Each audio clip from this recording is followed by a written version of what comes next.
this slight smile that people see, this is Obi-Wan Kenobi's decision moments where he's like, I'm going to die to save Luke. He's like, I know exactly what to do. My job right now is to die. And he smiles and dies. Guys, when Star Wars was released in 1977, it was like a bomb went off in the hearts of millions of Gen X men in particular. And I want to unpack what actually occurred. What was life like before Star Wars in 1977? How has this original trilogy completely changed so many things about the way that people today think about movies, about story, and about some of the themes that are highlighted in these films. So excited to start this 3-part series. We're going to start with Star Wars, then we're going to go on to Empire Strikes Back, and then to the Return of the Jedi.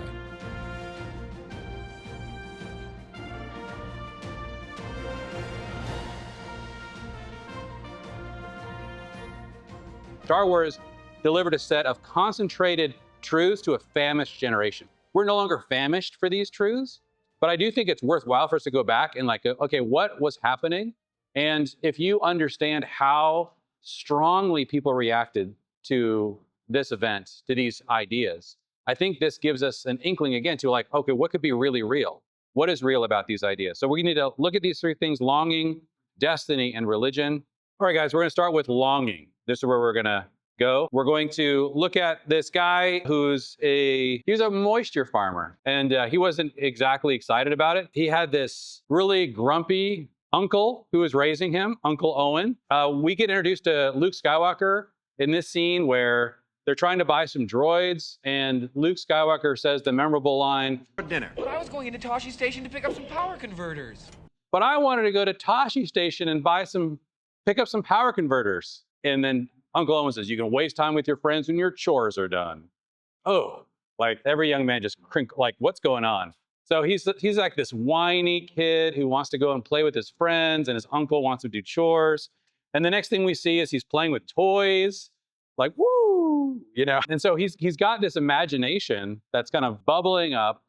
But the real time when we discover something very strange is going on in this family, and with Luke in particular, is this wonderful like breakfast table scene that he has with his uncle and aunt. And he begins to tell his uncle that, hey, these droids, they seem to be the property of some Obi-Wan Kenobi. And his uncle tries to dismiss this immediately. I don't think he exists anymore. I thought he could be maybe related to old Ben Kenobi. He's like, no, I think this Obi-Wan died around the same time as your father. And then Luke says, oh, he knew my father? And Uncle's like, I told you to forget it. Like, this guy could care less about Luke's identity crisis. He's like, get back and farm some moisture. Like, that's the answer to everything. And so he's trying to convince his uncle and his aunt, like, can I transfer my application to the academy? And then they say, no, I need you here. You got to stay here. Keep pulling moisture from the earth. And so that's when Luke says, like, where are you going? He's just storming out of the breakfast table. Looks like I'm going nowhere. I've got to finish cleaning those droids. And then his aunt, Beru, says, Owen, he can't stay here forever. Most of his friends have gone.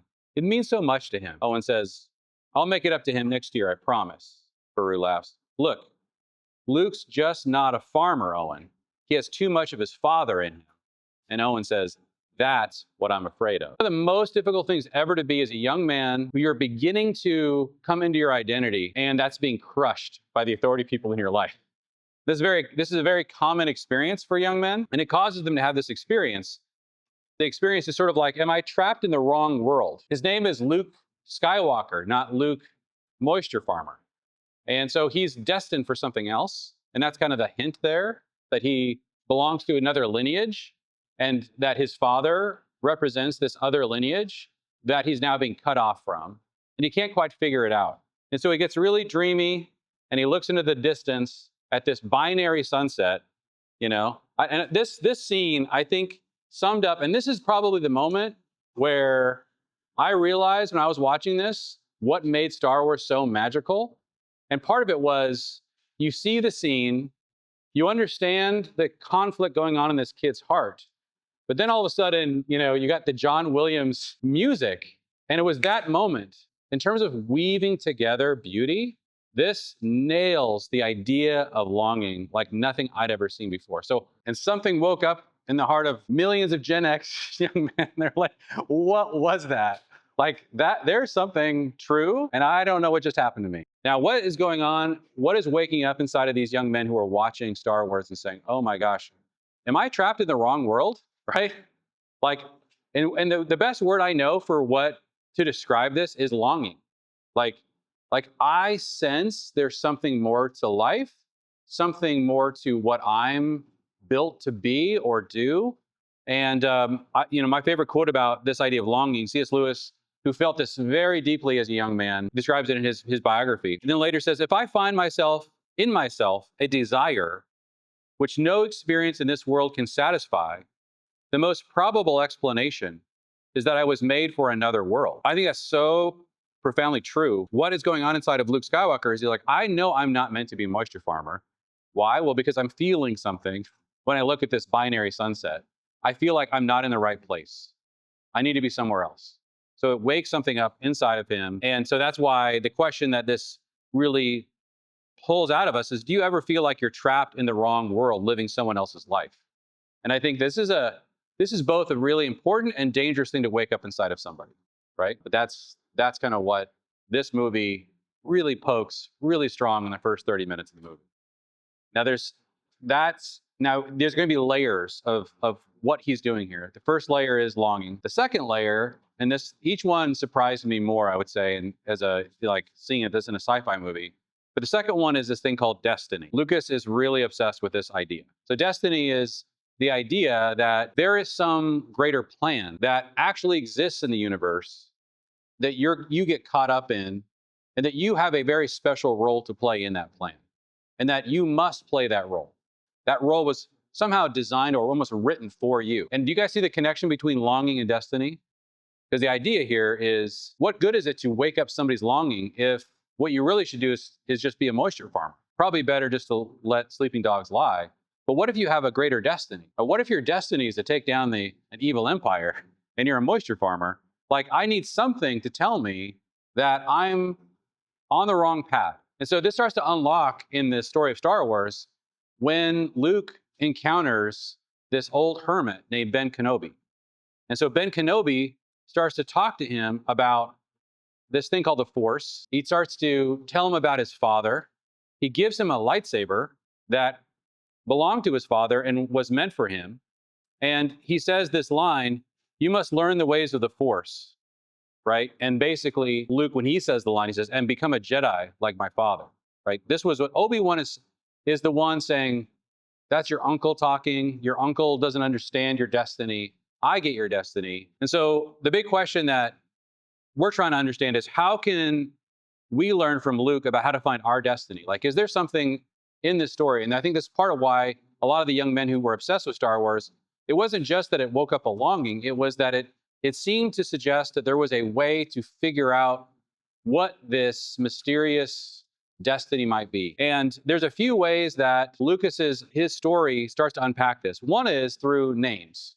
Now, I find this really interesting. He gives, so like I mentioned, he's not Luke Moisture Farmer, he's Luke Skywalker, which means his destiny is somehow wrapped up in this name that he is to be in the stars. Like he belongs somewhere else, not on this desert planet. The Bible talks about this in a very mysterious way in a letter that Jesus wrote to a church in the book of Revelation. He says, to the one who conquers, I will give some of the hidden manna, and I will give him a white stone with a new name written on it, on the stone that no one knows except the one receives it. A name written on stone. Is there a unique name written on stone? Is there an author of a story that actually knows who you really are, what your real destiny is?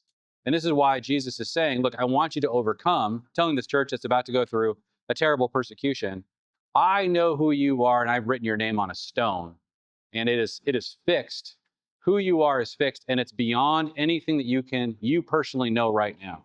And this gets teased out in the story very early on, because who's the first person to use Luke's name to declare his destiny over him in the whole story? I was surprised to discover this. I thought it was Obi-Wan Kenobi, but it was actually C-3PO. There's a moment where he's talking, and in this conversation, C-3PO, like he tells him, keeps calling him sir. He's like, don't call me sir, call me Luke. And he says, I see, Sir Luke. Those 4 words are really packed. He says, I see who you are a knight, right? A Sir Luke is a knight. This is like a little nod or foreshadowing that the name, Luke's name, is actually revealing his identity, not as a farmer. I see you're a farmer. No, you're a knight. I see who you are. And there's even a moment with Obi-Wan Kenobi when the droid R2-D2 has in his memory banks that he belongs to this person named Obi-Wan Kenobi. And so Luke thinks maybe this person could be a relative of Ben Kenobi, the hermit. And so he goes, and when he encounters Ben Kenobi, he says to him, he says he's the property of someone named Obi-Wan Kenobi. And oh my gosh, there's a look on Alec Guinness's face. Obi-Wan Kenobi. Like, I love this moment in the movie. He nails this as an actor. He's like, I have not heard that name. It's like it woke something up inside of him. He's like, I've been Ben Kenobi for so long. I didn't even remember that's who I was.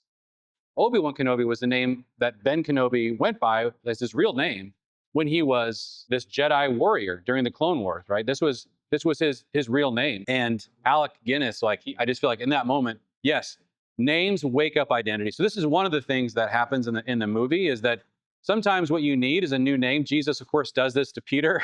He's like, you think you're Simon, but I know you're Peter, right?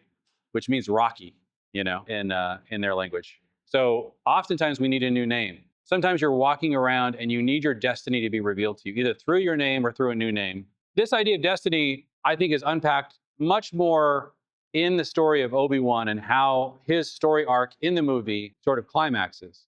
And what happens in the movie for Obi-Wan is they end up getting captured by the Death Star. If you guys remember the movie, they're inside the Death Star, and Darth Vader, who's this incredible villain, we're going to go very deep into his character in the next 2 weeks, he senses something is happening. The spacecraft that this massive space station, the Death Star, has captured, has in it Obi-Wan Kenobi, and Darth Vader senses him because they both are Jedi Knights. They both have the Force. And so the leader of this empire, he says to Darth Vader, well, he must not be allowed to escape. And then Darth Vader says this line, which kind of blew my mind. Escape is not his plan. I must face him alone. So this guy does not understand that there is a destiny that Darth Vader understands and Obi-Wan, that they need to face each other, and that somehow this, like, what actually matters is not escape, but the story that is culminating in a collision between Darth Vader and Obi-Wan Kenobi. Part of destiny is you do not resist your destiny. You must go into it, even if it costs you your life. It's better to face your destiny. And so Darth Vader and Obi-Wan do meet while these 2 Jedi Knights are fighting it out. There's a moment when Obi-Wan really describes this whole destiny thing. He says, you cannot win, Darth. If you strike me down, I shall become more powerful than you can possibly imagine. Like, he's saying, I'm going to die in this battle, and you're going to lose. That's my destiny, is to defeat you through my death, because I will not stay dead. If you strike me down, I'll become even more powerful than you could possibly imagine. I think this is, by the way, my favorite line about the resurrection that I've ever heard in all of moviedom. Somebody who believes that, you cannot feel fear if that's your belief about the nature of reality. I'm coming back more powerful than ever. Obi-Wan is kind of come to the place in his life where he just completely surrenders and embraces his destiny. I know I'm here to die, and I'm ready for it. Let's do this. And this is one of the things that George Lucas was really struggling with when he was writing the story. He said this, you have control over your destiny. You may have a great destiny.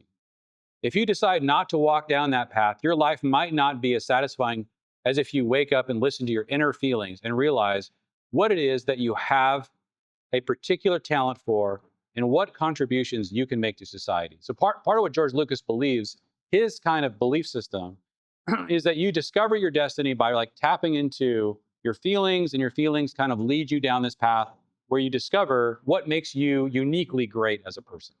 That's his belief. It's an interesting idea, but the way he describes this is through the sacrifice of Obi-Wan Kenobi. One of the things I like to imagine is, in terms of the Bible, biblical destiny, I think, is realizing you are a character in a story with a calling. And while you're not the author, you can choose to resist or cooperate. So if you were to, I think that the whole world can be divided between two groups of people. People who believe in destiny, people who do not believe in destiny. Some people do not believe in destiny. They think the life is truly random.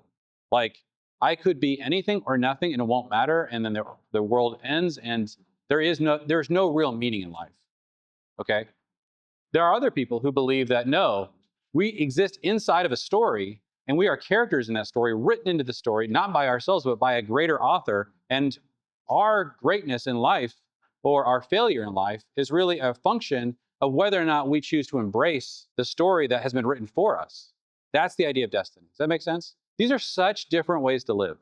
Totally different ways to live. Somebody who does not believe in destiny, the way you should live, versus somebody who does, almost diametrically opposed opposites. And this is why I think what George Lucas is doing is he's trying to wake up inside of a very secular generation the idea that they need to believe that they are characters in a very meaningful story and that their job is to discover their destiny and cooperate with it. He believed that at a deep level. I believe that at a deep level. A lot of people don't believe that. And it's really important to know if you believe that or not. Carl Jung, the famous psychologist, he put it this way: everybody acts out a myth, but very few people know what their myth is. And you should know what your myth is because it might be a tragedy and maybe you don't want it to be. Like, what archetypal character are you actually playing out? Or another way that I've thought about this is thinking through the lens of failure. Failure is not trying something and getting a negative result. That's called learning. Real failure is reaching the end of your life with a tragic difference between who you are and who you could have been.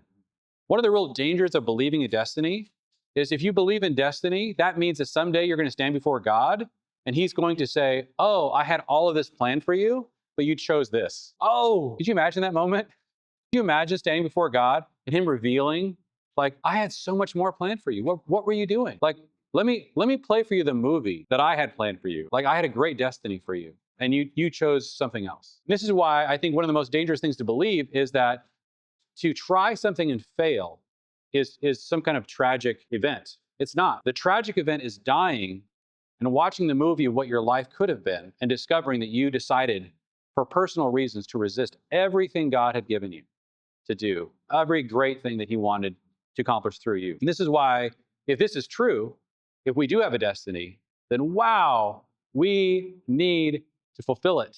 We need to sacrifice our lives, even if it requires that. And that's really what I think happens in this, moment in the lightsaber battle. There's this moment where Obi-Wan, and this is, this look on his face, this slight smile that people see. This is Obi-Wan Kenobi's decision moment where he's like, I'm going to die to save Luke.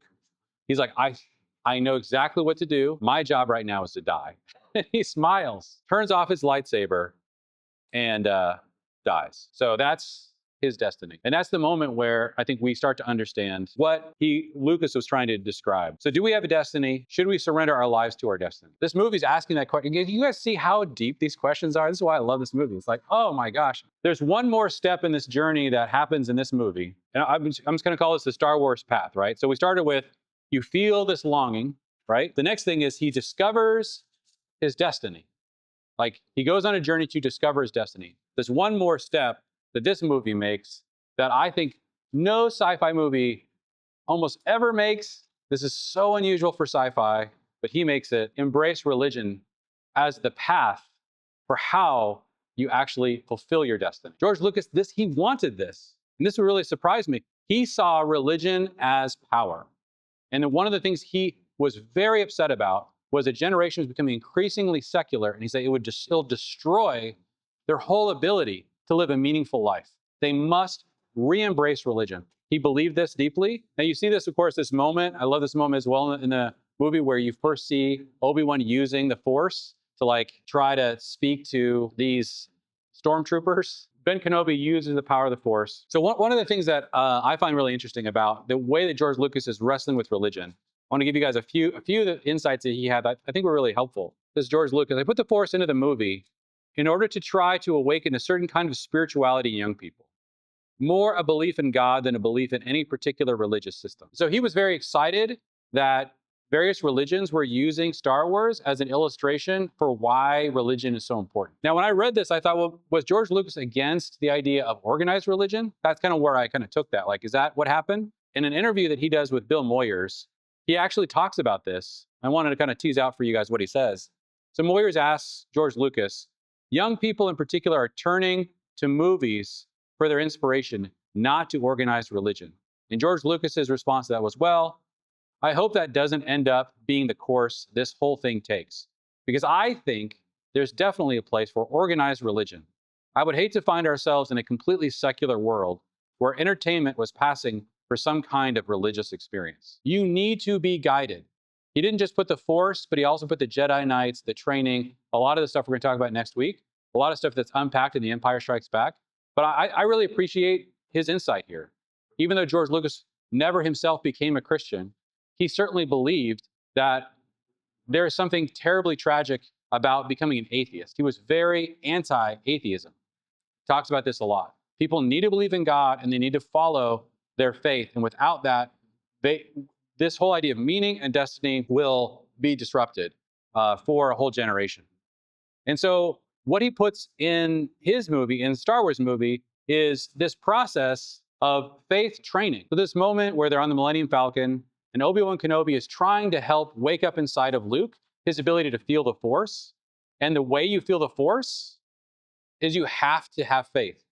So he does that by, in the training, putting this shield over his eyes and saying, I want you to fight that remote thing, not with your eyes, because your eyes can deceive you. Reach out with your feelings. Believe that they're actually giving you good information, and use that as you reach out with that faith. That is going to be, that's going to wake up inside of you your ability to actually understand and connect with the divine. That was how Obi-Wan was training Luke. Now the movie then culminates in this moment, and this is, I think, so the climax of the movie is they escape from that Death Star, but the Death Star is coming after them. Luke is a part of this rebellion, and he gets in a X-Wing fighter, and he launches out on what looks like a hopeless mission to fire a couple of torpedoes down this tiny little shaft. And without doing that, all hope was lost for the universe, for the galaxy, right? So he then, while they're attacking the Death Star, his friends are dying left and right. He gets down into this shaft, or into this tunnel. As he's going down through this tunnel, he is getting closer and closer and closer to the shaft that he's got to target. And in that moment, he's looking at this piece of technology, his targeting computer, and he decides at the last minute to turn it off because he hears something. So Obi-Wan, who said he was going to become more powerful, he's still alive, right? He's this Force ghost. He speaks to Luke and says, use the Force, Luke. And that was another moment that I think woke up a lot of people. They're like, oh my gosh, is there a place for faith in my life? He then says, let go, Luke. And he's going down, and he launches his torpedoes towards that shaft. Now, part of what I like that George Lucas does in this next move is it's not just about detachment. A lot of people are dying, but there's one final moment. Was it faith alone that let Luke hit the shaft? There was one other thing that happened that allowed Luke to actually destroy the Death Star. You guys remember what that was? Yes. His friend showed up. This is so important. So all of a sudden, out of nowhere comes Han Solo. And what did Han Solo done? He just told Luke, I don't want anything to do with this. I got my money. Goodbye. I'm leaving. Good luck. May the Force be with you. You guys are crazy. But something inside of him would not allow him to just abandon his friend. And so right at the moment when Darth Vader was about to kill Luke, just before he puts those torpedoes in the shaft, in comes the Millennium Falcon, piloted by his friend Han Solo. He destroys all the resistance, says, all right, kid, you're all clear. Let's blow this place and go home. And then boom.